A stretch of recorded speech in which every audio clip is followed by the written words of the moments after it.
avec Fréquence Plus.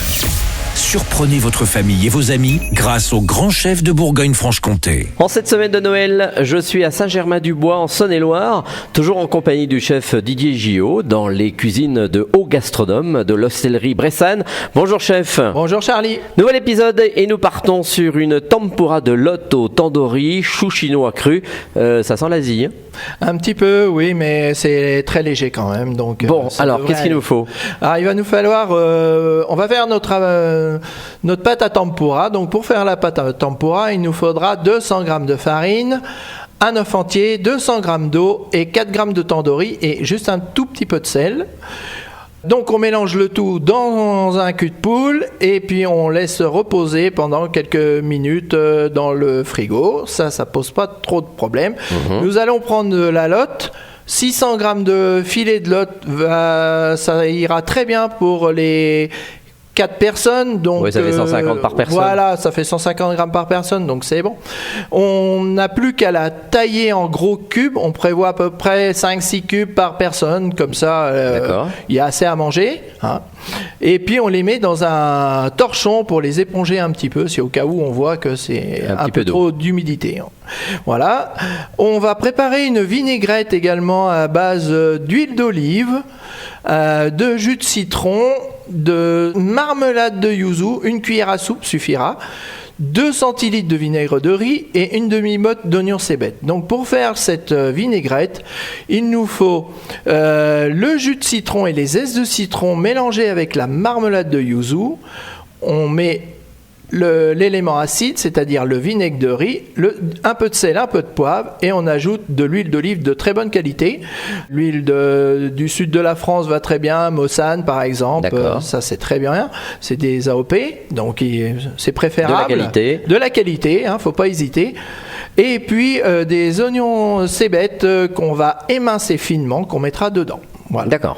Quand on a fait ça, on émince également notre chou chinois, c'est-à-dire qu'on va le couper très finement. On le coupe d'abord en 2, en 4, et puis on le taille finement en lanières. On le lave et puis on le met dans son essoreuse à salade pour enlever l'eau qui résiste dedans. On met notre chou dans un cul de poule également ou un saladier et on ajoute un petit peu de vinaigrette pour le cuire légèrement. Ah oui, d'accord. Voilà. Faut pas non plus que ça soit trop cru. Trop cru.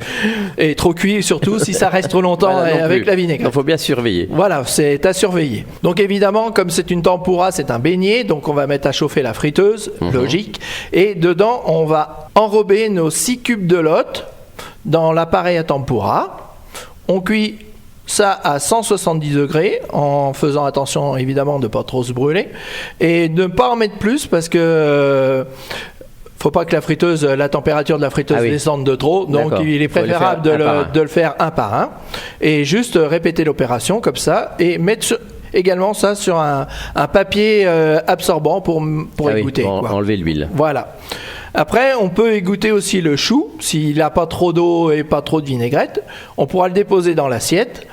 On prend le reste de la vinaigrette, on fait un petit cordon autour de ce chou. Oui, parce que c'est Noël ou presque, donc voilà. On fait un peu de décor. Un peu de décor, On peut finir ça avec des petites herbes aromatiques également. Et puis le reste de la vinaigrette, on va le mettre en saucière. Comme ça, on pourra la donner aux clients. Oui, c'est aux gens qui sont avec nous. Aux convives, pas aux clients.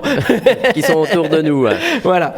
Et puis au dernier moment, on fait refrire les cubes, soit à la friteuse, si on préfère les faire réchauffer.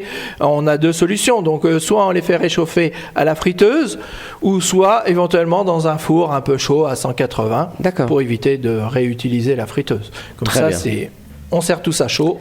Et il n'y a pas de souci. Eh bien, merci Didier Gillot, ici dans les cuisines de Haut Gastronome à l'hostellerie Bressane de Saint-Germain-du-Bois. Prochain épisode, on ira avec des papillotes de pigeons de Bresse.